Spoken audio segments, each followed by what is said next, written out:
Hi friends, how are you today? Welcome on board. Let's get this show running. So today at PHIDO International, there's so much we want to share with you. Now, normally we say to you, let's start thinking, question everything. But in my mindset, I still keep getting this question, am I actually achieving something? Am I getting to people? Am I getting this message across? And so it's becoming a lot clearer now that there's something I need to do. And that's what it's going to be. I'm going to empower you. So empower your life is really what I'm standing here for. I want to empower all of us so that we can live a better, happier, more purposeful life. So PHIDO International, now it's all about empowering your life. So today, what are we going to be talking about? The topic today is let's take back Africa. Let's take back Africa. And this is so heavy in my heart, and I tell you why this came so very clearly to me. On Instagram, on social media, we get all this information. For me, practically, I don't listen to news anymore. All I do is just follow social media. That news comes on Facebook, it comes on Instagram, it comes on YouTube. If you want to know anything, go on YouTube, you get it. It's changed the way the world is. I mean, that's a talk for another day. Technology has changed the way the world is. So I'm scrolling through and I get this message telling me about Michelle Obama. And Michelle Obama openly now says to the world that she feels like she's suffering from what she called a low-grade depression. This is on CNN, it's on BBC and another channel. Let me just try and remember. USA Today. So how did she get this message across? It was from her podcast. So in her podcast, she confesses that she's struggling with this low level depression, low grade depression. And what caused it? What caused it is what's going on right now in America. And all of this came from, let me try and read it. The reasons: the pandemic, race relationship in the US, and the political strife surrounding it all, she says. So, race relations, the political things going on, and the pandemic, this lockdown that we're all in. I mean, right now, everybody is really on a low, especially with the pandemic. Why? Because you wake up in the morning and you're wondering, what am I doing today? You have to practically force yourself to know what you want to do. I mean, so many of these people that I follow on, personal development, something I enjoy doing a lot, which is what I'm doing with you on PHIDO International. There's one of them, I saw this caricature, when you create like an artist impression of what's happening. And when the pandemic started, this is what he looked like. And as things have been progressing, he's grown into this old man with beards all over his face. That's the message everyone is sending out. There's a problem. People are feeling really, really low and feeling really, really down. So Michelle Obama coming out to say she's feeling down is nothing brand new to anybody. We all are. But you see, where this really hit home to me is, in Nigeria, we have this big issue that came out. Something to do with NDDC, NDIC, all these various organizations they set up with the intention to help with the development and growth of the communities in Nigeria. And then this big thing came out. How all the billions and billions of naira that was invested in that organization ended up in people's pockets, people's bank accounts. And the people they were supposed to be supporting have absolutely nothing, still crying in poverty. Not a road was fixed. People were supposedly putting money in plastic chairs. Plastic chairs that cost 1.5 billion naira. I've talked about this in other videos. But you see, I felt so low after that. I felt so low. I was sharing this information on Facebook, on Instagram, wherever I could share it. I was so broken. And people close to me don't get it. They don't understand it because everybody's attitude is that, well, you know, that's the way Nigeria is, so there's nothing you can do about it. What can we do? That's our life. That's our lot. But I refuse to accept that. I refuse to accept that because I can see. I have said it and I'm still explaining myself to the world. I lived in Nigeria for 28 years. I moved over to the West and I've been here now 26 years. So I can stand here and I can give you a comparison between what's happening there and what's happening here. And it hurts. Why does it hurt? Because I know the problem Africa is dealing with is man-made. The problem in Africa is not something, it's not an act of God. Because that's a misunderstanding I had all along. I was under the impression that there's something not right with us. And you know, when this whole race issues in America started, you know what it's like. Anything America, the whole world gets to know about it. So we all got to know about what's happening with race issues.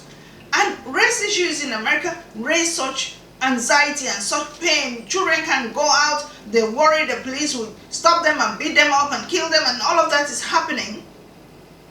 Then I start to question myself, what's going on? And then I start researching and researching, which is what I'm very good at. The minute something hits me, I have to research into it. So I'm looking into civilizations, I'm looking into how do other nations get to this level where things change and they can change their world and their life can be better. And I found out about all the various revolutions. Agrarian revolution, scientific revolution, industrial revolution. None of these things is happening in Africa. And we have huge human resources.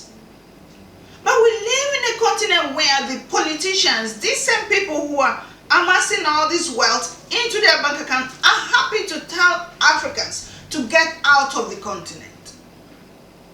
Because now there's this huge brain drain, Africans running out in masses. I saw this video which I talked about in one of the videos recently. These two young men, black men, carried themselves into people's suitcases as they were driving out of one country to another, just so as to find light, to find a greener pasture. So we turned our children into beggars across the world. We turned ourselves into this madness. Hence, you see what is happening in America with this trade, race relations. I found out that the whole problem stems right back from Africa. And that's why leaders across the world, recently I'm hearing about Dubai beginning to confiscate Nigerians' passports and telling Nigerians to get out and giving them 1 week notice to get out. This is happening in China. China is beating up Africans on the streets of China, getting out, telling Africans to get out of the country. In America it's happening. Everywhere else, blacks are looked upon as nothing. We here in the UK, we're no better off. And then we sit down there and all of us take it for granted that it's okay. That's the so-called politicians, because I don't call them leaders. No leader behaves the way they do. No leader actually sits and watch their own citizens suffer. No, you cannot lead people astray and you call yourself a leader. But that's what's happening in Africa. That's what's happening in Nigeria. And so I have gotten into this low-level depression as well, because the whole thing drains me. I'm asking myself, where is the way out? Africans cannot get out of Africa because every country you go to, you're being chased for just being black. And And then you cannot live in Africa because the so-called leaders in that country, or the politicians, which I call them cult members, because these things that they form and call it political organizations, they are not politics. They're cultism. And then they turn around and say, oh, those cult boys. These politicians are the cultists in Africa. Because the kind of things you hear they do, you will not dream in your wildest dreams to become a politician. Because it's all about killing each other. It's about the one who's got the best soothsayer, or you name it. Everything diabolical. Well, we sit here, we watch America, we watch UK, we watch other parts of the world still do the same politics and still not kill each other. They may not like each other, but they don't go to the extent of killing each other. We in Africa, it's a different story. We must kill. We must destroy. And then we tell ourselves we're leaders. So all of these things really brought home this message to me that we have to find a way to take back our continent. We have to find a way to take back Africa. You know, it has to start by us developing ourselves. It has to start by us developing ourselves. I mean, weirdly enough, which I don't know how this is going to happen, but when you spreading messages that's meant to empower, which is why this is all about empowering people, this is what I really stand out there for, to empower people, to share knowledges that has helped me develop as a person. I mean, there's something I call my Kisses Academy, which is knowledge, information, and skills. With all my experiences, all of these things will support me to support you. And then I'm thinking of different ways I can bring this about, but what I find with our people is they're not interested in these things. I notice it. Because on Facebook I share so much about these things, and you know, if you're someone who's actually watching what you're doing on, you know, social media, you do something and you watch to see the reaction. And I tell you, if I'm throwing a picture of myself on holiday in XYZ place, people are interested. I've had people messaging me and asking me, how do you do it? How are you able to travel the world? Please give us guide. And then I throw out messages that's helping us to think better. Videos that are very informative and educational. And nobody watches it. Nobody's interested. How are we going to change our continent if the mindset we have is so set in a way that all we want to do is see glamorous and bright lights and amazing things? How are we going to change ourselves? How are we going to change our country, our continent? So this is one of the things I'm really, really hoping that I can see, because I know that one way or the other, this is a message God put in me. And I'm not going to hide away from it. I'm not going to run away from it. I've had people say to me, oh yeah, don't worry, Joe, we're going to help you get to politics in Nigeria. I'm not going to go to politics, not in Nigeria. Because that is a place where there are no, in what is going on right now in Nigeria, I cannot pick one politician in Nigeria and say this is a good one. I cannot do that. Because what they're trying to do is to take away your understanding of life and ride along with them. If you're anyone with any sense, you cannot ride along with people who you know haven't got the least interest of the continent at heart. So the truth is, no one is going to hand Africans freedom.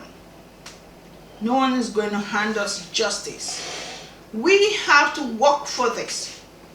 We have to gain knowledge in order to achieve this. Just like the rest of the world did. Go into history, you're going to find all the various wars that different people, different countries went into in order to gain freedom, in order to gain power to them, to take care of themselves. This is a role Africans have to take on now. the time is here now to stop exporting our wealth to various parts of the world and pretend that it is okay. It cannot be okay. It cannot be okay. I was just watching, there's this girl on Instagram from these families. Because sometimes I make it my business to just know what's happening in these people's worlds. One of these families that I know clearly in Nigeria, that all they do is grab the people's wealth and put it in their family and make it look like they are the richest people. I don't know any Nigerian who can actually sit and stare at you and tell you, I worked so hard to achieve this wealth that I have. Because they're so clicked up in such a way that they only hand over these things to their own people. Their brother, their sister, their family. It goes around and friends. And so the rest of the people just sit there in poverty and stare at them. Well, it might be okay if you work so hard and you achieve that. All people are asking for is allow the country to have some enabling environment. They can find their own ways as well. There is no road, there's no electricity, there is no water.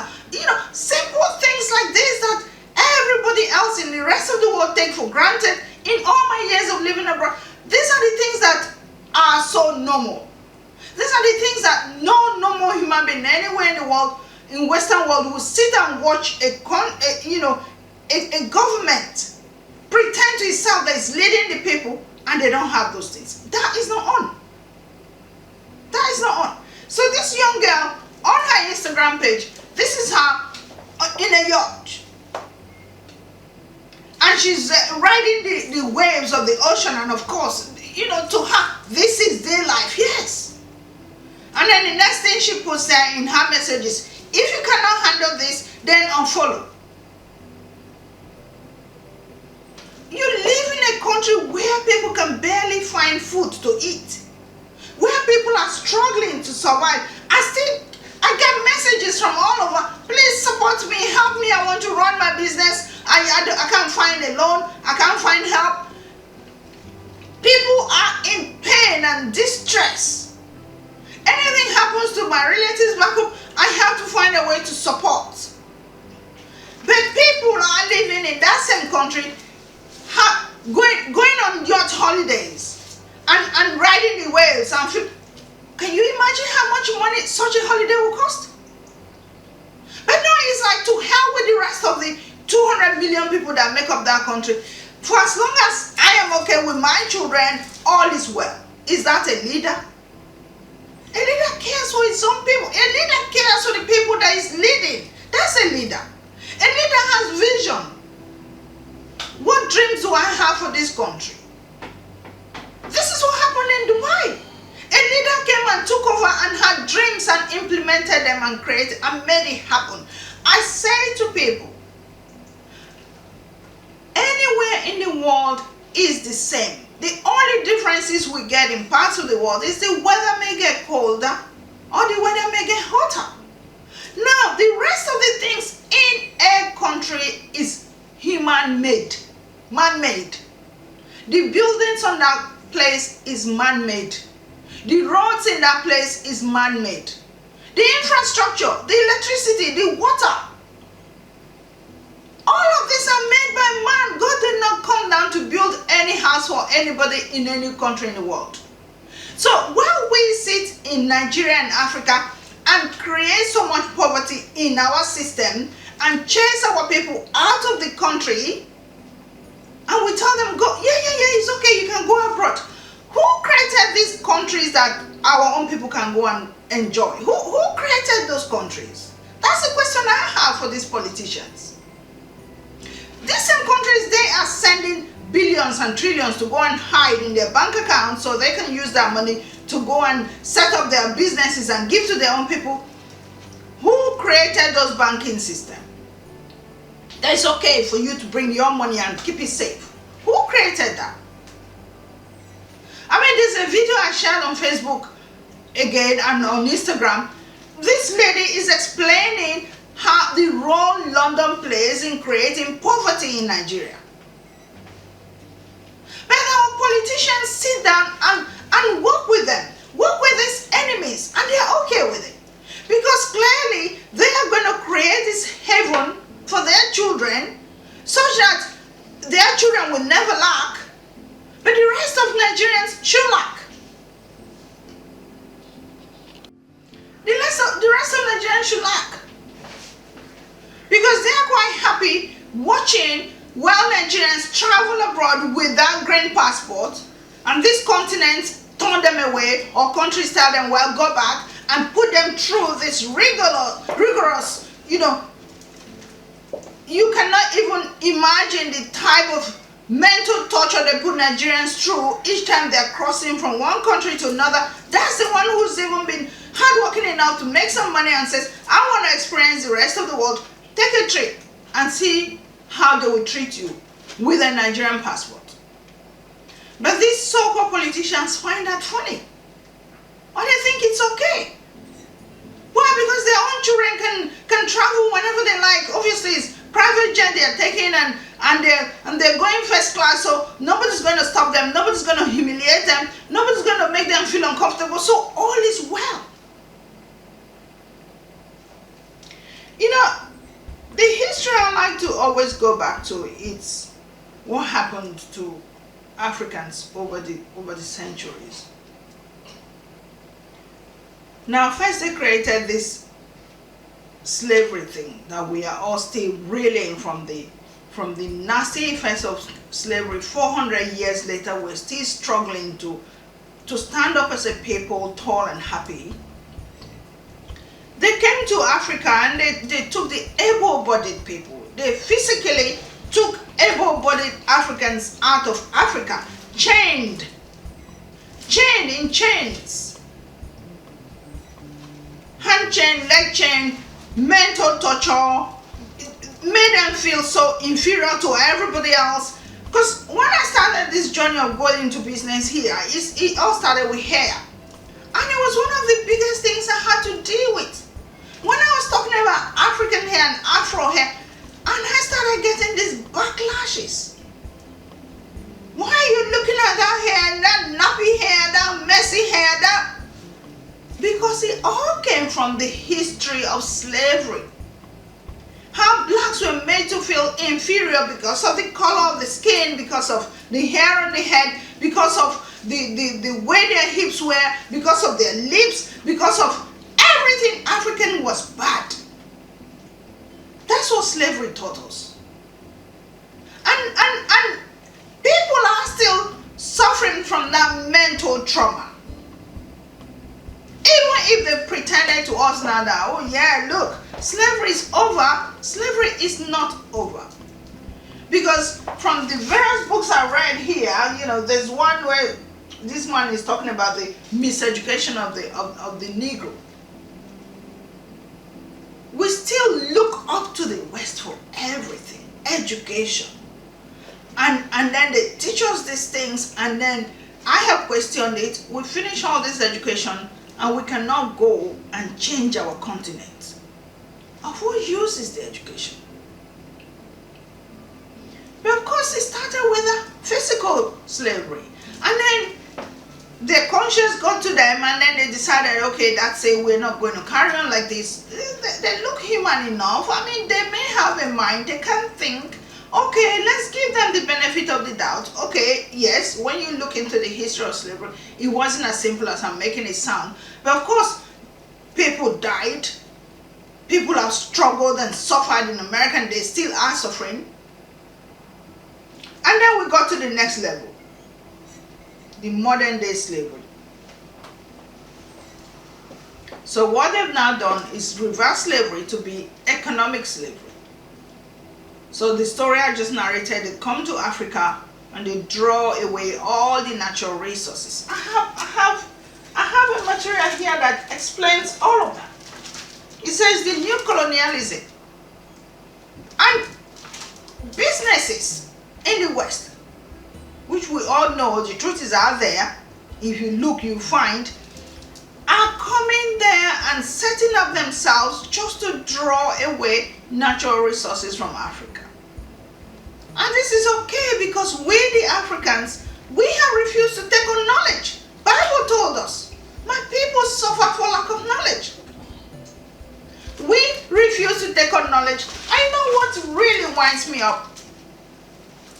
We Africans think it is so sexy to travel abroad, to go abroad. It's so, our ego is so inflated when they tell, our relatives will tell their friends, oh, my sister lives abroad. Oh, my brother lives abroad. It is not fun. That's a video for another day. Living abroad is not fun. It is a lot of hard work and mental torture still. Because that's what the modern day slavery is about. While in the past they came over to Africa and physically lifted you, now it is not, you're not physically lifted. You carry yourself and go and give it to them. And then imagine a scenario like that. What I take on this is, we come to a system that is fully set up. It's not looking for anybody. It's not looking for anybody. It's got all its ways. Everything is written down. There are laws. There are ways of doing things. It's all set up. And then we Africans carry ourselves and come to that system and we think we're going to get rich overnight. We think we're going to be millionaires in no time. The system isn't made for you. There's a magazine I had once, and they said Africans think that as they arrive at the airport in various parts of the world, that there's a red carpet waiting to take them, scoop them away and say, our life was a mess until you showed up. No, that's not how it is. This is not how it is. You come here, everything is set up, and guess where you're going to start from? From the bottom. From the bottom. And while you're struggling to come from the bottom, that bottom never ends. I have been here 26 years, I should know. And I'm not one of those people. I'm not one of those people that you say, oh yeah, she sits down there and waits for things to happen. No, I chase things. I make things happen. I have chased everything I can chase. And I still don't see the end in sight. And then I look at myself and I'm thinking, if I can't find this end in sight, I don't know how many people out there that can find it. And I have relatives that look at me and they go, oh yeah, but you live abroad, why are you not taking us abroad? And I say, I would not wish you living here, even if you were my worst enemy. Because it's not fun. For me, it's not fun. There are people it might be fun too. For reasons my mental understanding of life does not tie with what I'm experiencing. I know God created me for bigger and better. And I know I have so much I want to contribute to my society. But you cannot do that when you get into a system that's already set up, that they don't see anything you're bringing on board as anything. And then you tell yourself that's fun. Yeah, to some people it's fun because there's electricity and there is water. And you just live by the day, and whenever God's time for you is done, they go, oh yeah, and then she's dead, let's go bury her. And that's it. No, for me that's not it. So it's an issue for us to understand that we need to set up our country and continent to be welcoming to us, to be good enough for us, so that we are proud of where we come from too. But this form of slavery that is so economically messed up, where you then have all this brain drain running away from Africa, because if we are out there with the knowledge we have, we could make a difference. But no, let's chase all of them out of there so they run here and then they'll become useless here, and then there's no hope for Africa. That's what I'm saying. And then there's the third type of slavery, where due to the development they have created in their countries and continents, Africa's able-bodied people have run away. Yes, I've talked about that one. But the third type that I know that's really winding me up is our politicians. Because while the economic slavery has happened, the physical slavery has happened, You would have thought that our politicians will now say, enough is enough. Let's fix our country. Let's fix our continent. Let's make our people stand up. Let's support our people. We are smart enough. We can do that. No. Now this is the worst time. Because now it's like what they say, from pillar to post. I've asked over and over, where do we go to? Is the plan to exterminate Africans? Because that's what I see. You're not comfortable in your home, you're not comfortable abroad. There is no way you're comfortable. So that is a problem.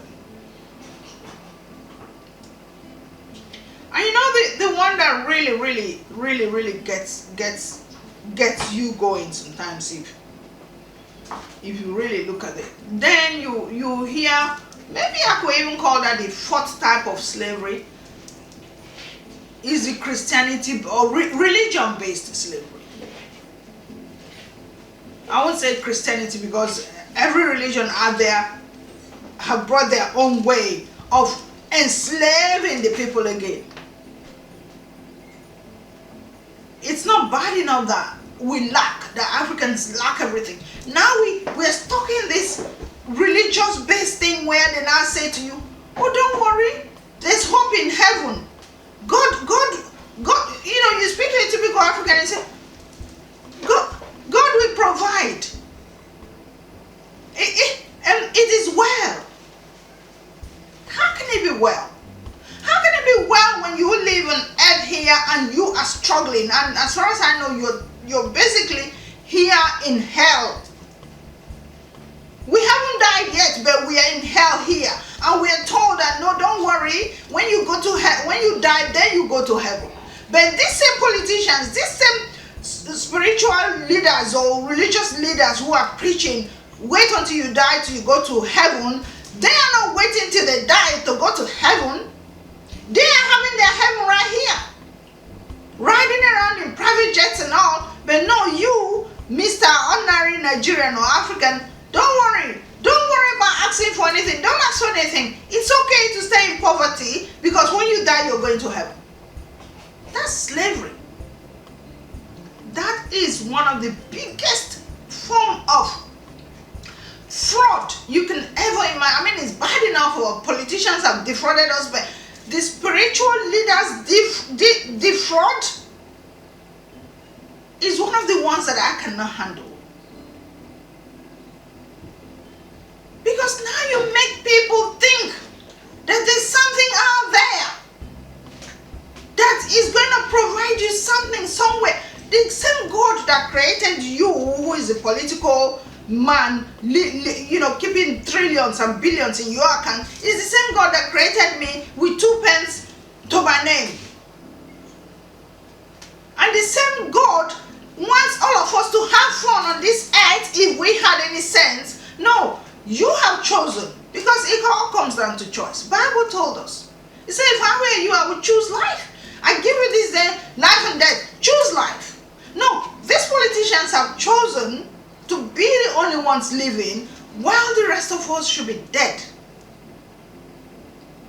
And then the spiritual leaders come and kind of, you know how they say they hit the nail on the head. They come and they actually hit that nail on the head, and they start telling this poor woman to bring out, you know, what they do is they choose the part of the Bible that suits them.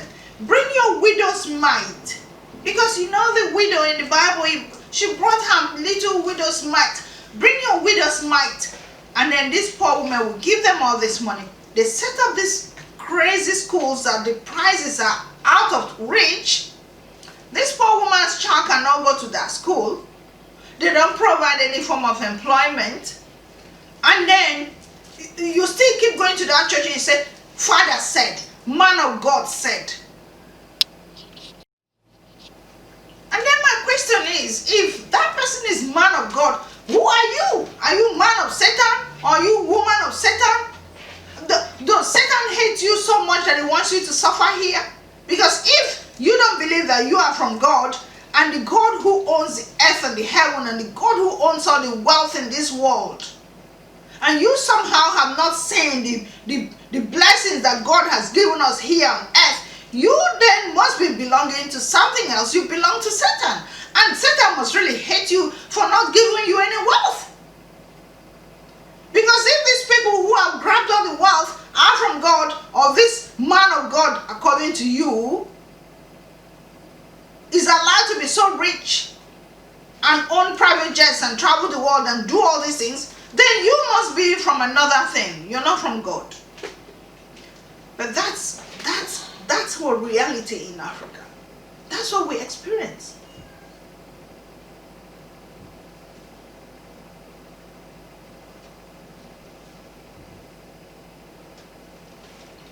So it is so sad that the citizens of Nigeria, the citizens of Africa, have been put through this really painstaking lifestyle. And why it has become so close to heart for me is because I've experienced both places. I still go on a trip to Nigeria and I feel so nauseated. I feel so angry in my spirit because I can see where the problem is. I don't need anyone to tell me, I can see it. And you know what really hurts is you still see these Africans and Nigerians, because I belong to some platforms on WhatsApp and whatever, and you want to talk about these ills that are happening to us, and they say to you, no, let's not talk politics here. We don't talk politics here. Who do you think is going to come and challenge these so-called politicians to get back on track? Who do you think should do that? Because if none of us speak, that's what they call, you're conniving. They call it silence. It's implicitly accepting. You're implicitly encouraging them to do it by you keeping quiet. I mean, people like Martin Luther King and the rest of, people who fought for rights for black people in America, if they were anything like we Nigerians are, we would not still be talking about black people entering the same bus with anybody else. We would all have been sitting back behind and say, no, don't discuss politics here, because we don't discuss politics here. Because we'll be stepping on people's toes. You'll be stepping on people's toes and you can see what is wrong. And you say nothing. And you allow your conscience to take that on. And you continue to suffer, and it's okay.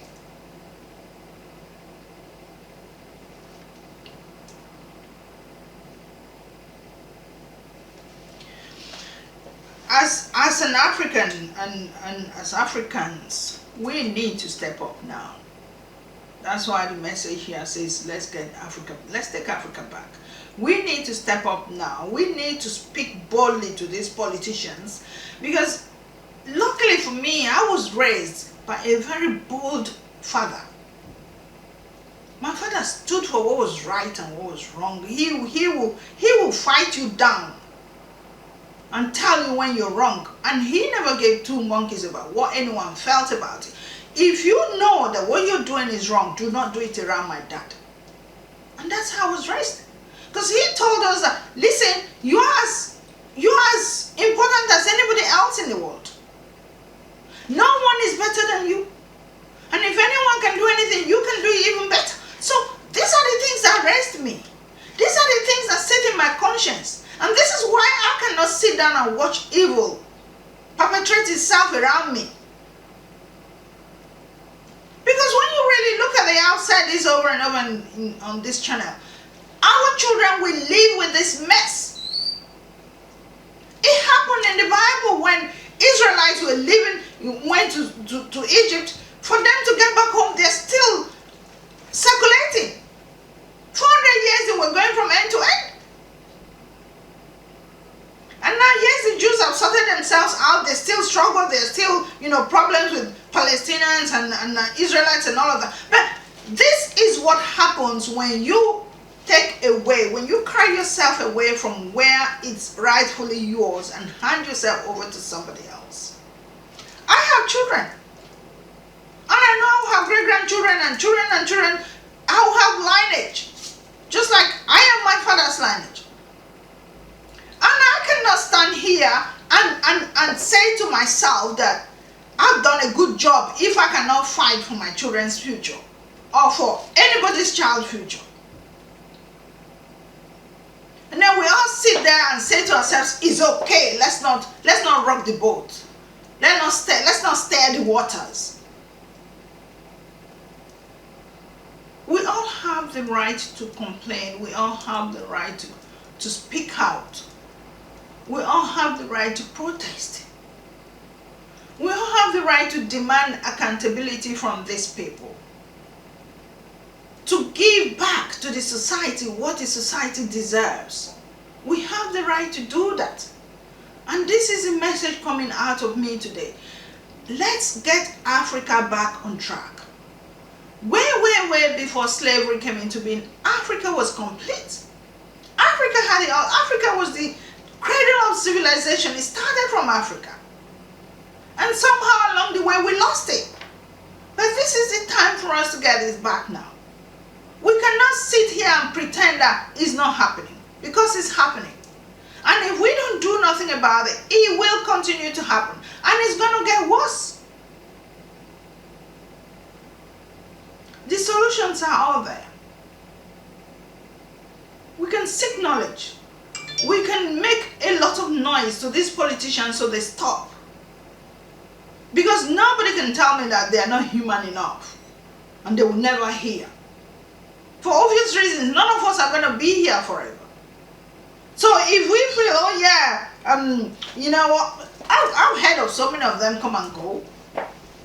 We had that story of Sani Abacha, who, when Ken Sarua was making all the waves at the time, and screaming the same thing I'm screaming now about this resource control and exploitation of the Ogoni people and the Niger Delta people and all of that.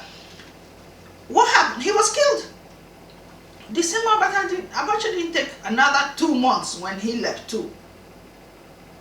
So all these things we're doing today, none of it, we're not going to take pain with us to our grave. We're not going to take pain, because when the spirit lives, the spirit lives.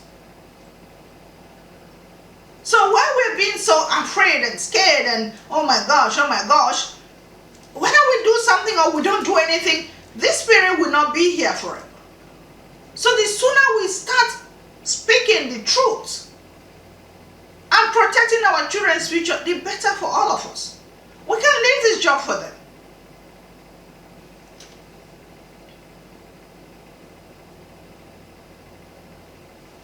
You know, when we invest in ourselves and think positively, we can turn our continent around.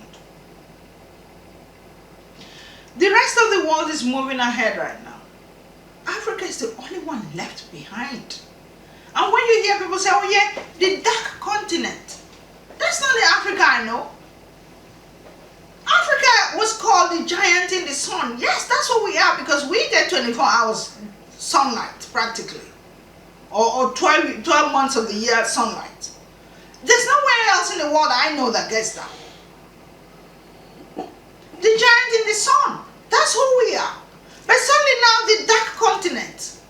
How convenient for people to say that. All we have to do is seek knowledge like everybody else. Improve ourselves, invest in ourselves. We should be proud of who we are. And I am one proud African. I mean, I know for sure that there's something about me and my continent.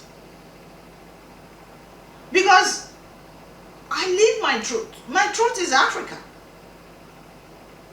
I'm proud of my fashion. I'm proud of my food. I'm proud of who I am, of my culture, of my traditions, my beliefs, my music, my language.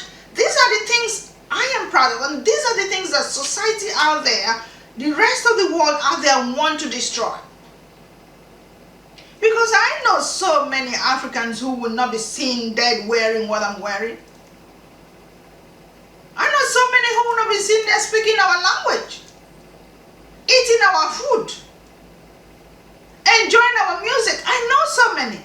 Because this is what they call brainwashing. And this is what has happened over the years. We've been brainwashed to hate ourselves. We need to wake up from that. Because we have it all. God practically lives in Africa, giving us so much. But what's happening? We never saw it. We don't appreciate the things that God has done for us. And so all of this has happened from people messing about with our mentality. Slavery, economic slavery, political slavery, and now religious slavery. So all these forms of slavery messes up with our brain and our thinking, and we think we don't have anything. We do have everything. We do have it all. And my message to us is we need to stand up tall, be proud of who we are, and get our continent back. So I'm going to stop here because I know me, when I get on this mood, I never stop. It just, because everything just is too close to home, it's too close for comfort. And so I